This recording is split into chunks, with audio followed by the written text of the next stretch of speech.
was cool. You'll probably like this game. This is Horizon Zero Dawn, the much anticipated first-party RPG action open-world game for the PlayStation 4. Getting some housekeeping off of the way right off the bat, PlayStation Canada's marketing people gave me this game for no monies. I did not buy it. It was given to me, but I was not otherwise compensated for this game. And yay, PlayStation, they make you actively agree to say these things in writing and on screen. Yay, disclosure. Okay, that being said, what did I think? I think this game is awesome. I'm gonna say it's awesome if you enjoy the Far Cry games or any of those other sort of open world Ubisoft with a side of BioWare RPG and a lot of Heavenly Sword. And that is a good thing for me. If you don't like the open world adventure format, there is far more of that than RPG. So there's a lot of exploration. In my opinion, this game is more of an experience than a challenge. There are parts that are difficult, but it's more about having fun. It's more about trying the different weapons, swapping them out, doing combos, setting the traps, and taking down robot dinosaurs with various bow and arrow type weapons in interesting and fun ways.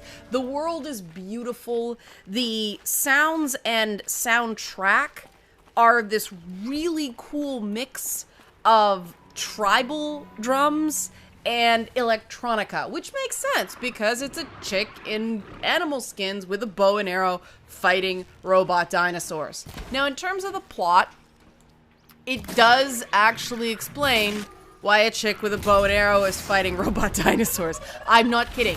They actually managed to weave a sort of sci-fi fantasy hybrid story that explains the gameplay in a really fun way. The story will not be anything terribly new to fans of this sort of genre, but it's told in an interesting way with interesting characters, a very diverse cast of characters, and I want to caution people because, not because there's anything wrong with the game, because people may be put off early on because the culture that Aloy, the main character, is a part of, the Nora, is a matriarchy.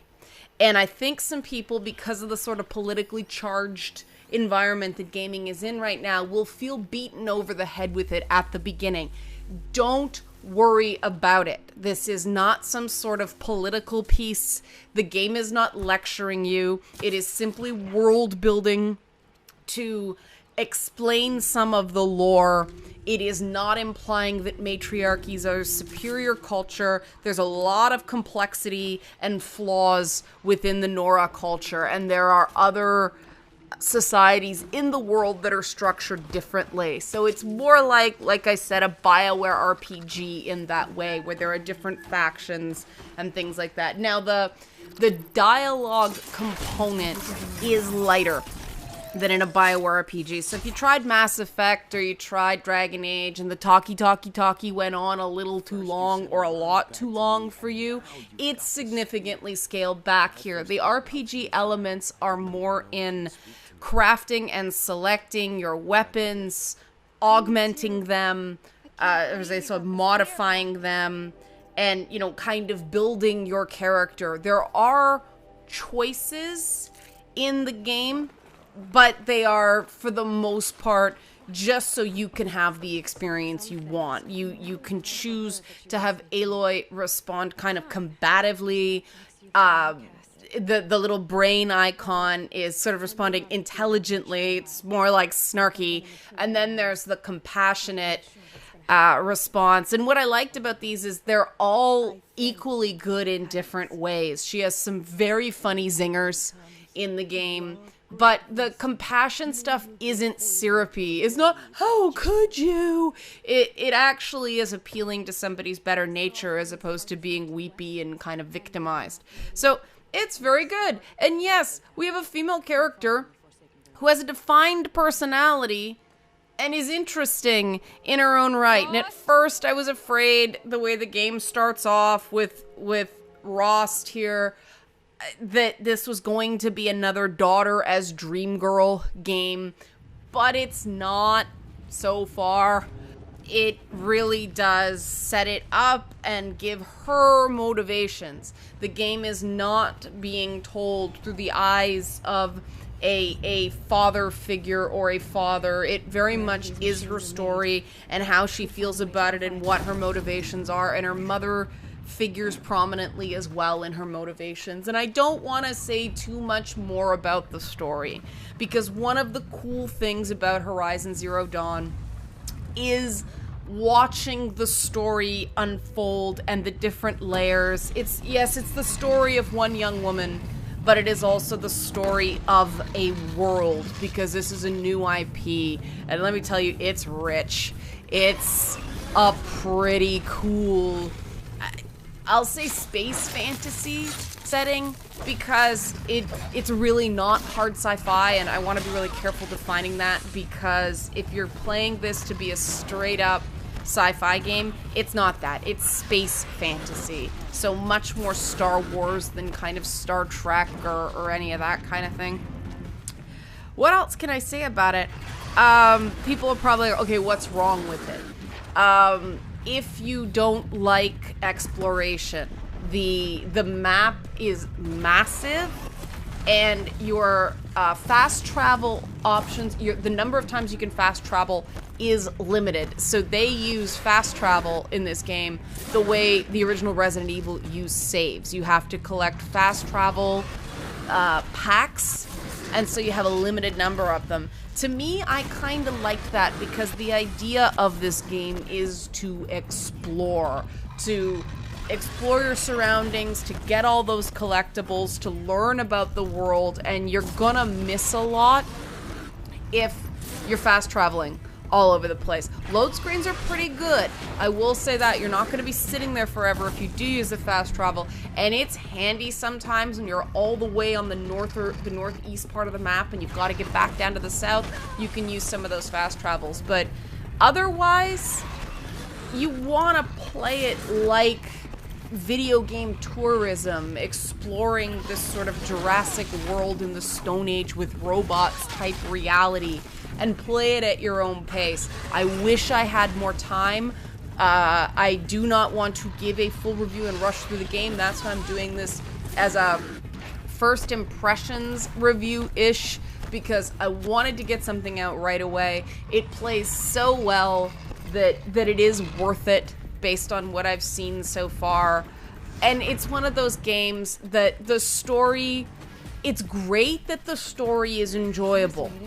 But much like the Far Cry games, even if it isn't, you're shooting robot dinosaurs in the face and the butt with bows and arrows that explode. What more do you want from a video game?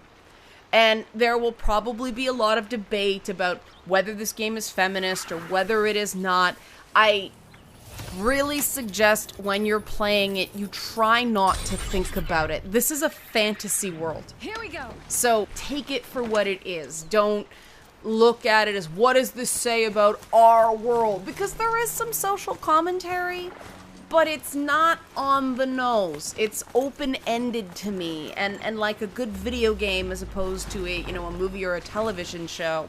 It allows the player, while you're exploring this world, to kind of think about the ideas the game throws at you. And I really enjoy this because you are exploring and just seeing the pretty scenery and climbing up to find vantage points and things like that, and climbing the tall necks, which is one of the coolest things. Giant giraffe robot, so cool. But because there is a lot of downtime, it does give you the ability to kind of chew on some of the things you discovered, and I really, really enjoy that. So I don't know what more I can say. I'm sure some people will try it and absolutely hate it because they don't like the open world format. If you don't like open world games, it doesn't matter how good this game is, you are not gonna like it. And if you're looking for something that is a really hard game, this is not that. it's interesting, but you have to make challenge for yourself, trying to go in there and use the stealth mechanics. It's similar to Uncharted in that there's very few hard fails in terms of stealth. If you screw up the stealth, you can just fight your way out of it, which I prefer, especially with game reviews, just because as much as I like my stealth games, I don't have the time in these review processes. And this is another game I think is really gonna suffer from everybody rushing to review it, because if you just blow through the campaign, you're missing a huge amount of world stuff, world building, backstory, secondary subplots. The hunting challenges are fun, the exploration is fun, the Easter eggs in game, I'm trying to be really careful not to give too much away in this visual, so I went with most stuff that's very early in game. But just the little things you see in the game are so cool. And it's really amazing to play a game that just makes you go, wow. So when I completely finish the game, when I feel like I'm finished the game, I will do a follow-up to let you guys know what my final impressions were. But at this point, a good, I don't know, 20 hours in, I'm loving it. I think it's really a lot of fun. And that's what matters at the end of the day, right? Right. So if you have questions that I haven't addressed here, leave a comment. I'll get to as many of them as I possibly can on Friday. And please subscribe for this and my other coolness content. And if you can, kick a couple bucks over at my Patreon. These videos are 99.9% funded by your patron dollars. Thanks all!